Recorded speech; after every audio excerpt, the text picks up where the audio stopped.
Ya, dengan ucapan Bismillahirrahmanirrahim, perkenalkan nama saya Aswar Zainal dari kelas B3 Farmasi. Di sini saya akan mencoba menjelaskan tentang penemuan obat dan pengembangan obat. Sebelum kita menemukan obat baru, yang pertama kita lakukan adalah mengidentifikasi dan karakterisasi target makromolekulnya. Setelah itu, sintesis senyawa lab baru. Desain obat kita harus berbantu komputer. Kemudian kimia kombinatorial. Setelah itu karakterisasi fisika, kimia dan biofarmasetikanya terbagi menjadi 3, yaitu kelarutan, lipofisitas, dan absorpsi umum, di mana kelarutan adalah kemampuan suatu zat kimia atau zat tertentu untuk dapat larut terhadap pelarut. Sedangkan lipofisitas adalah kemampuan zat kimia tertentu untuk dapat larut ke dalam minyak. Dan absorpsi yaitu proses absorpsi obat dari senyawa tertentu. Kemudian kita menuju kepada pengembangan obat, di mana pengembangan obat ada uji praklinik dan uji klinik. Di uji praklinik terbagi menjadi 3. Yang pertama farmakokinetik, toksikokinetik, dan farmakodinamik. Di mana farmakokinetik adalah proses di mana saat diminum obat sampai masuk ke dalam organ ekskresi. Dan toksikokinetik adalah efek yang ditimbulkan oleh tubuh akibat obat. Dan farmakodinamik adalah efek farmakologi yang ditimbulkan oleh obat tersebut. Kemudian pada uji klinik terbagi atas 4 fase, yaitu fase 1, fase 2, fase 3, dan fase 4. Di mana fase 1 adalah penemuan senyawa baru, yang kemudian di fase 2 menentukan efek farmakologi dari fase 1. Dan kemudian pada fase 3 yaitu mengidentifikasi tentang kandungan dari fase 1 dan fase 2 sebelum diedarkan ke masyarakat. Yang fase 4 yaitu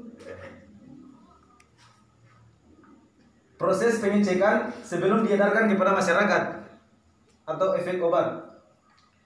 Menuju ke slide 2. Di slide kedua yaitu penemuan obat.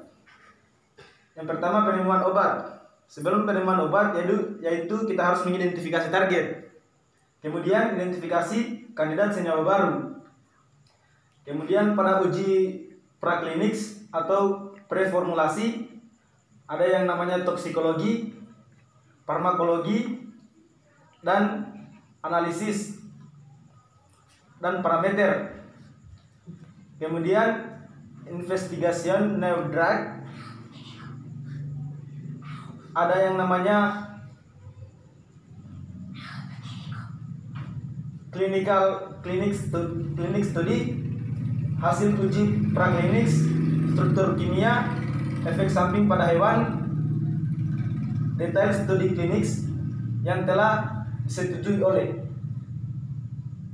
Kemudian menuju ke slide berikutnya. Di slide berikutnya yaitu membahas tentang clinical study. Clinic study, di mana ada fase 1, fase 2, dan fase 3. Kemudian menuju ke slide berikutnya. Formulasi. Di slide berikutnya tentang membahas tentang formulasi. Kemudian membahas tentang bentuk sediaan, metode sintesis, metode administrasi, evaluasi stabilitas.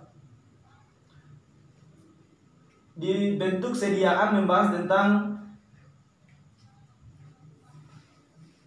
metode sintesis, membahas tentang polimerization, emulsification, dan metode administrasi membahas tentang parental, oral, nasal, transdermal, in-house. Dan evaluasi stabilitas yaitu membahas tentang stabilitas kimia dan fisika. Menuju ke slide berikutnya. Penyebab kegagalan dalam pengembangan obat. Penyebab kegagalan dalam pengembangan obat yaitu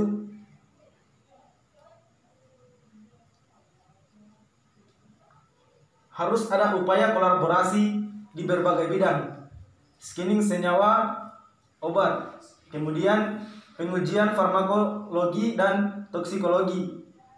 Di screening senyawa obat yaitu membahas tentang obat terapeutik dan kompleks secara kimia. Contohnya protein, peptida, rekombinan, obat berbasis gen,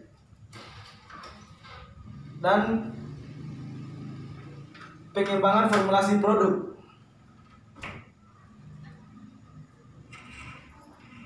Dan dalam pengembangan obat, penyebab dalam kolaborasi berbagai bidang ada tantangan yang kemudian yang pertama, pendeknya waktu paru biologis, buruknya permeabilitas membran, masalah toksikologitas terkait dosis pemberian, dan polimorfisme genetik.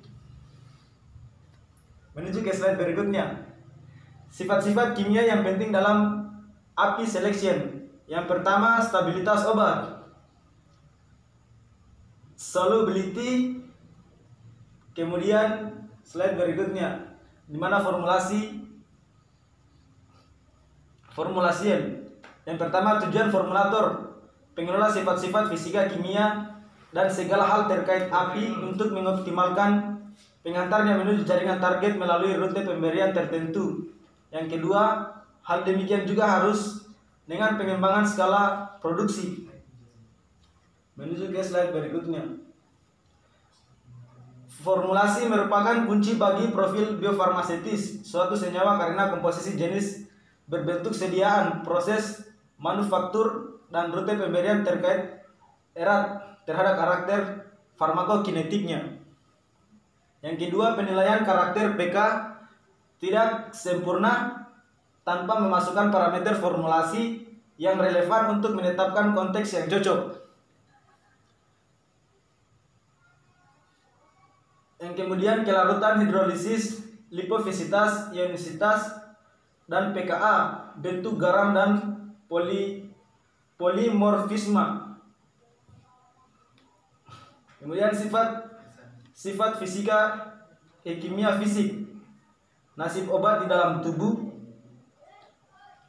Menuju ke slide berikutnya, pengembangan formulasi, di mana harus membahas variasi eksipien, metode proses, mengidentifikasi metode isolasi yang spesifik, scale up, produk aktif.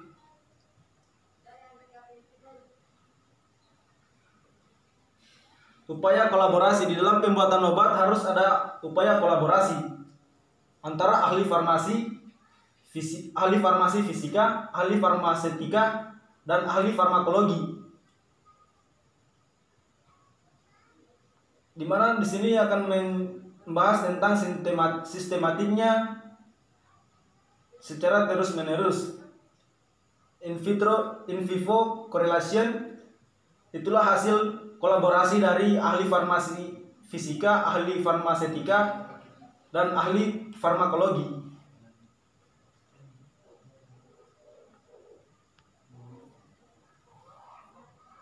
Ya, sekian saja mungkin penjelasan yang dapat saya ketahui.